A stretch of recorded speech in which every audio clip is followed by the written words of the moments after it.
Hello friends, स्वागत आहे तुमचं माझ्या हर्षू डायरीच्या चॅनलवरती। तर मी गेलेली मोशीच्या मार्केटला भाजीपाला घेण्यासाठी। या मार्केटमध्ये आपल्याला सर्व प्रकारच्या भाज्या भेटतात आणि त्याही स्वस्त दरात आणि ताज्या भेटतात।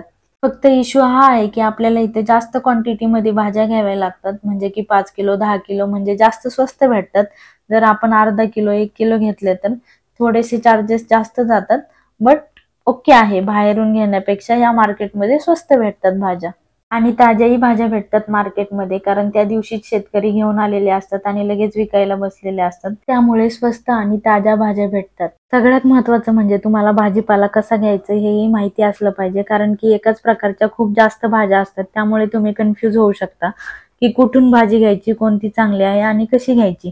त्यामुळे तेही नॉलेज असलं पाहिजे तुमच्याकडे, तरच तुम्ही चांगला भाजीपाला घेऊ शकता। मी 8 दिवसाचा भाजीपाला इथूनच घेतलेला असतो, कारण की 8 दिवस मला ऑफिस असतं, त्यामुळे सॅटर्डेला घेऊन यायचा आणि भाजीपाला नीट करून फ्रीज मध्ये ठेवून द्यायचा प्रॉपरली। तो 8 दिवस जातो मला। आमचा भाजीपाला घेऊन झालेला आहे आणि आता आम्ही चाललो आहे घरी। तर तुम्ही पाहू शकता पार्किंगला केवढी जास्त गर्दी होती गाड्यांची आणि खूप लोक आलेले असतात, तिकडे खूप जास्त गर्दी असते। आता आपलं दुसरं काम चालू झालं, ते म्हणजे घरी आल्यावर भाजीपाला सेपरेट करणं आणि तो नीट निसून निवडून आणि फ्रीज मध्ये पॅकिंग करून ठेवणं।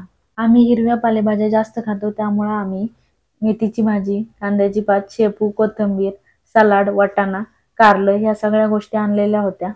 कोथिंबीर जास्त दिवस टिकण्यासाठी सुती कपड्यामध्ये किंवा पेपरच्या कागदामध्ये निवडून गुंडाळून ठेवू शकता, ती जास्त दिवस टिकते। तर भेटूयात आपण अशाच एका नवीन ब्लॉग मध्ये, तोपर्यंत गुड बाय। तुम्हाला व्हिडिओ आवडत असतील तर चॅनलला सबस्क्राईब करा, व्हिडिओला लाईक करा आणि जास्तीत जास्त शेअर करा।